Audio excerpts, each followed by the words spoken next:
Cutlet ഇതൊരു പുതിയ വിഭവമേ അല്ല. മിക്ക ആളുകൾക്കും ഉണ്ടാക്കാൻ അറിയുകയും ചെയ്യാം. പക്ഷെ ചില ആളുകൾ ഉണ്ടാക്കുമ്പോൾ ഒരു കുഴപ്പം പറ്റുന്നത് എന്താണെന്ന് വെച്ചാൽ എണ്ണയിലേക്ക് ഇട്ട് കഴിയുമ്പോൾ കട്ട്ലറ്റ് പൊട്ടിപ്പോവും, അപ്പോൾ ആകെ കൊളാവും. അങ്ങനെ പറ്റുന്നവർക്ക് വേണ്ടിയിട്ടാണ് ഈ വീഡിയോ. ഈ രീതിയിൽ ഉണ്ടാക്കിയാൽ കട്ട്ലറ്റ് നല്ല ക്രിസ്പിയായിട്ട് പൊട്ടാതെ നമുക്ക് ഉണ്ടാക്കിയെടുക്കാൻ പറ്റും. എൻ്റെ ചാനൽ ആദ്യമായി കാണുന്ന കൂട്ടുകാർ ദയവ് ഇതൊന്ന് സബ്സ്ക്രൈബ് ബട്ടൺ പ്രസ് ചെയ്യണേ. വീഡിയോ ഇഷ്ടപ്പെട്ടാൽ ലൈക്ക് ചെയ്യണേ, ഷെയർ ചെയ്യണേ, കമൻറ്റ് ചെയ്യണേ.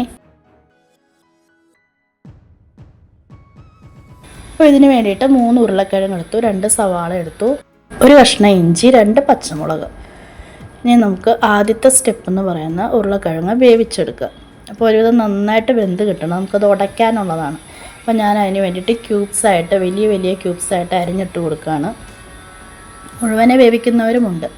ഇങ്ങനെ വേവിച്ചാൽ വേഗം വെന്ത് കിട്ടും. ശകലം ഉപ്പിട്ട് കൊടുക്കുക, 1/2 ഗ്ലാസ് വെള്ളം ഒഴിച്ച് കൊടുത്തിട്ട് വേവിക്കുക. 3 വിസിൽ വരുന്നവരെ വേവിക്കണം. നമ്മൾ സവാള ക്യൂബുകളായിട്ട് അരിഞ്ഞെടുത്തു, എന്നിട്ട് അതൊരു ചോപ്പറിലേക്ക് ഇട്ട് കൊടുത്തിട്ട് നന്നായിട്ട് ചോപ്പ് ചെയ്തെടുക്കുക. എത്രമാത്രം ചെറുതാക്കി ചോപ്പ് ചെയ്യാൻ പറ്റുന്നോ അത്രയും നല്ലതാണ് കട്ട്ലറ്റ് ഉണ്ടാക്കുമ്പോൾ. ചോപ്പർ ഉണ്ടെങ്കിൽ നമുക്ക് വേഗത്തിൽ ചെയ്തെടുക്കാം. ചോപ്പർ ഇല്ലാത്തവർ കത്തി വെച്ച് കുനുകുനാന്ന് അരിഞ്ഞെടുക്കുക. ഇതുപോലെ ചോപ്പ് ചെയ്തെടുക്കുക ചെറുതായിട്ട്. ഞാൻ ഉള്ളി മുഴുവൻ ചോപ്പ് ചെയ്തെടുത്തു. ഇനി നമുക്ക് ഇഞ്ചിയും പച്ചമുളകും ക്രഷ് ചെയ്തെടുക്കണം. ചെറിയ കഷ്ണമായിട്ട് മിക്സിയുടെ ചെറിയ ജാറിലിട്ടിട്ട് ഒന്ന് വിപ്പ് ചെയ്ത് 1-2 തവണ വിപ്പ് ചെയ്തെടുത്താൽ മതി. പച്ചമുളക് നിങ്ങൾക്ക് കൂടുതൽ വേണമെങ്കിൽ ഇടാം കേട്ടോ. ഞാൻ കുട്ടികൾക്ക് കൊടുക്കാനുള്ളതുകൊണ്ട് കുറച്ച് ഇട്ടിട്ടുള്ളൂ. പിന്നെ കറിവേപ്പില ആഡ് ചെയ്യുക, എന്നിട്ട് 2 പ്രാവശ്യം വിപ്പ് ചെയ്തെടുക്കുക. അപ്പോൾ ഇതുപോലെ കിട്ടും.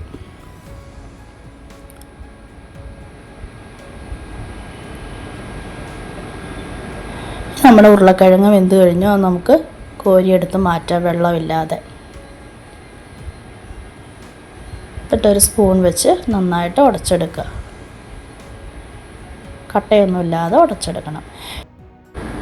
ഇത് ഞാൻ സൺഡേ ബീഫ് കറി ഉണ്ടാക്കാൻ വെച്ച ബീഫിൽ നിന്ന് അല്പം മാറ്റി വെച്ചിരിക്കുന്നതാണ്. അപ്പോൾ ഇതിൻ്റെ അത്യാവശ്യം മസാലകളൊക്കെ ഞാൻ ചേർത്തിട്ടുണ്ട്. മുളക്, മല്ലി, മീറ്റ് മസാല, മഞ്ഞൾപ്പൊടി, ഉപ്പ് ഇത്രയും ചേർത്ത് പറ്റിച്ച് വെച്ചിരിക്കുന്നതാണ്. ഇനി നമുക്കിതിലൊന്നും ആഡ് ചെയ്യേണ്ട കാര്യമില്ല. ഉപ്പ് ഉൾപ്പെടെ ആഡ് ചെയ്താണ് പറ്റിച്ചത്. ഇനി നമുക്കിത് മിക്സ് ചെയ്തെടുക്കണം. അതിന് മിക്സിയുടെ ജാറിലേക്ക് ഇട്ട് കുറേശ്ശെ ഇതുപോലെ മിക്സ് ചെയ്തെടുക്കുക. ഇനി ഒരു ചട്ടി അടപ്പത്ത് വെച്ചു, ശകലം വെളിച്ചെണ്ണ ഒഴിച്ചു. ആദ്യം തന്നെ നമ്മുടെ ഇഞ്ചി പച്ചമുളക് മിക്സ് ഇട്ട് കൊടുക്കുക. അതിൻ്റെ പച്ചമണം ഒന്ന് മാറിക്കഴിഞ്ഞിട്ട് വേണം അടുത്തത് ആഡ് ചെയ്യേണ്ടത് സവാളയാണ്. സവാള ഒരുവിധം നന്നായിട്ട് വഴറ്റിയെടുക്കണം. ആവശ്യത്തിനുള്ള ഉപ്പിട്ട് കൊടുത്തിട്ട് വേണം വഴറ്റിയെടുക്കാൻ.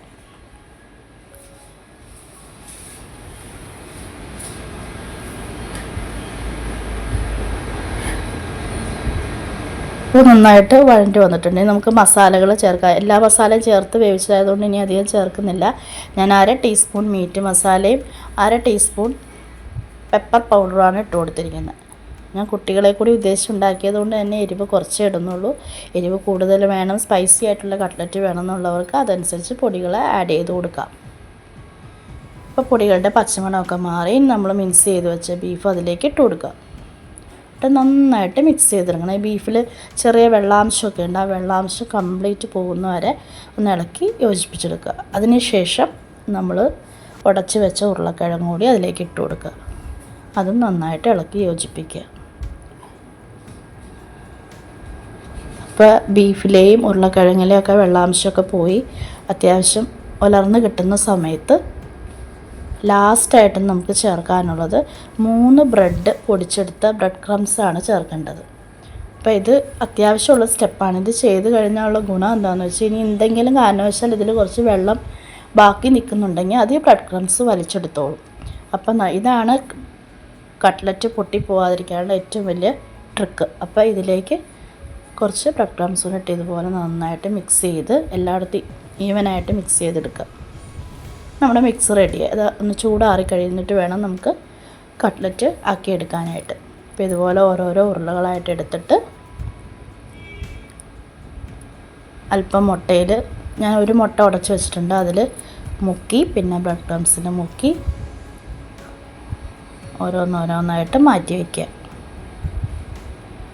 ഇങ്ങനെ ഞാൻ എല്ലാ കട്ട്ലറ്റും ആക്കിയെടുത്തിട്ടുണ്ട്. ഇത്രയും കട്ട്ലറ്റുകൾ ഉണ്ടാക്കാൻ പറ്റി, അത്രയും ബീഫ് എടുത്ത് വെച്ചിട്ട് നമുക്കിത് എണ്ണയിലിട്ട് വറുത്തെടുക്കാം.